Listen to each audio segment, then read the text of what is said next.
Here's a story from Grandpa for my three favorite little girls, Emma, Ayla, and Audrey.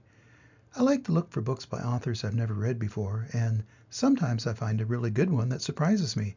How have I never heard of this author? Well, this is one of those. Tommy DePaola wrote and illustrated 260 children's books. He wrote them after I was a grown-up, but while I had small children I was reading to at night, so I don't know how I managed to miss his books.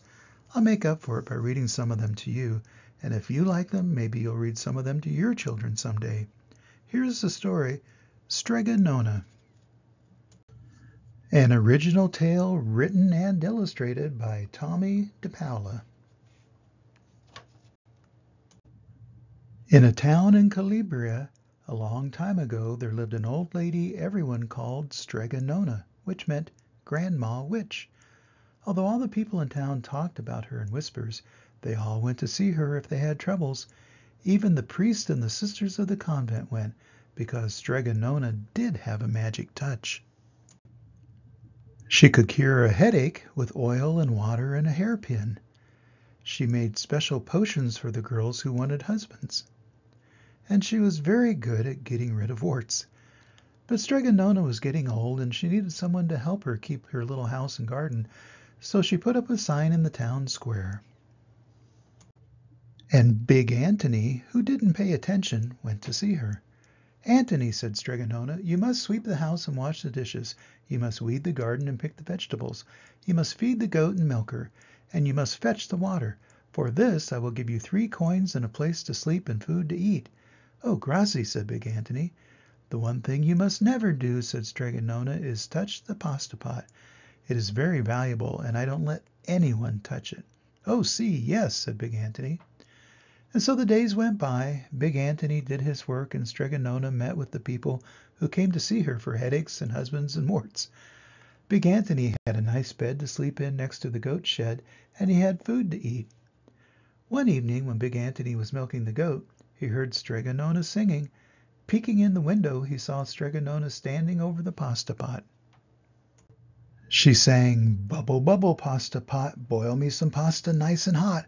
I'm hungry and it's time to sup. Boil enough pasta to fill me up." And the pasta pot bubbled and boiled and was suddenly filled with steaming hot pasta, which is like spaghetti. Then Strega Nona sang, "Enough, enough, pasta pot. I have my pasta nice and hot, so simmer down my pot of clay until I'm hungry another day." "How wonderful," said Big Anthony. "That's a magic pot for sure." And Strega Nona called Big Anthony in for supper, but too big for Big Anthony because he didn't get to see Strega Nona blow 3 kisses to the magic pasta pot. And this is what happened. The next day, when Big Anthony went to the town square to fetch the water, he told everyone about the pasta pot. And naturally, everyone laughed at him because it sounded so silly. A pot that cooked all by itself? "You'd better go and confess to the priest, Big Anthony," they said. "Such a lie." And Big Anthony was angry that that wasn't a good thing to be. "I'll show them," he said to himself. "Someday I will get the pasta pot and make it cook, and then they'll be sorry." That day came sooner than even Big Anthony would have thought, because 2 days later Strega Nona came to Big Anthony.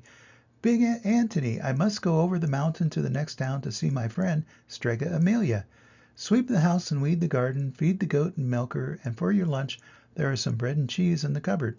And remember, don't touch the pasta pot." "Oh, yes, yes, Strega Nona," said Big Anthony, but inside he was thinking, "My chance has come." As soon as Strega Nona was out of sight, Big Anthony went inside, pulled the pasta pot off the shelf, and put it on the floor. "Now let's see if I can remember the words," said Big Anthony, and Big Anthony sang, "Bubble, bubble, pasta pot, boil me some pasta nice and hot. I'm hungry and it's time to sup. Boil enough to fill me up." And sure enough, the pot bubbled and boiled and began to fill up with pasta. "Aha!" said Big Anthony, and he ran to the town square, jumped on the fountain, and shouted, "Everyone get forks and plates and platters and bowls. Pasta for all at Strega Nona's house. Big Anthony has made the magic pasta pot work." Of course, everyone laughed, but ran home to get forks and plates and platters and bowls. And sure enough, when they got to Strega Nona's, the pasta pot was so full it was beginning to overflow. Big Anthony was a hero. He scooped out pasta and filled the plates and platters and bowls. There was more than enough for all the townspeople, including the priest and the sisters from the convent. And some people came back for 2 and 3 helpings, but the pot was never empty. When all had had their fill, Big Anthony sang, "Enough, enough, my pasta pot. I have my pasta nice and hot, so simmer down my pot of clay until I'm hungry another day." But, alas, he did not blow the 3 kisses. He went outside, and to the applause of the crowd, Big Anthony took a bow.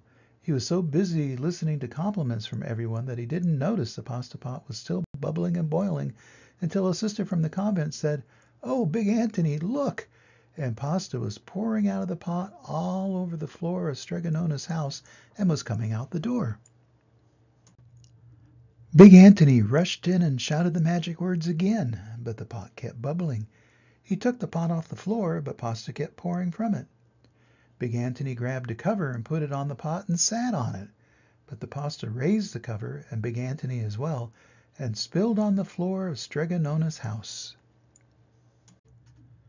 "Stop!" yelled Big Anthony, but the pasta did not stop, and if someone hadn't grabbed poor Big Anthony, the pasta would have covered him up. The pasta had all but filled the little house. Out of the windows and through the doors came the pasta, and the pot kept right on bubbling. The townspeople began to worry. "Do something, Big Anthony," they shouted.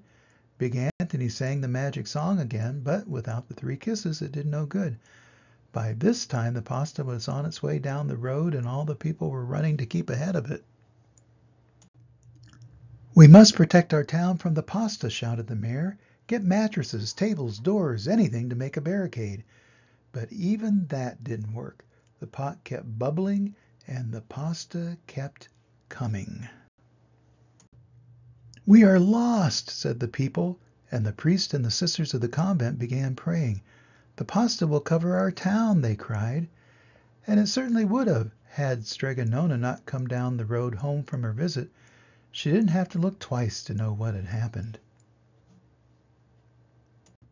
She sang the magic song and blew the 3 kisses. With a sputter, the pot stopped boiling and the pasta came to a halt. "Oh, Grazi, thank you, Strega Nona," the people cried. But then they turned on poor Big Anthony. "String him up," the men of the town shouted. "Now wait," said Strega Nona. "The punishment must fit the crime." And she took a fork from a lady standing nearby and held it out to Big Anthony. "All right, Anthony, you wanted pasta from my magic pasta pot," Strega Nona said, "and I want to sleep in my little bed tonight, so start eating." And he did. Poor Big Anthony. And that's the end of the story. So I don't believe in witches or magic, but if I did, I sure wouldn't mess around with it. Big Anthony stole Strega Nona's magic because he wanted to be a hero, but he didn't fully understand it, so of course things went terribly wrong. Do you think he could have actually eaten all of the pasta he made by magic? I don't think so, but anything is possible in a story, so maybe he did. That's why I like stories so much, because they teach you to imagine impossible things, which really makes life a lot more fun.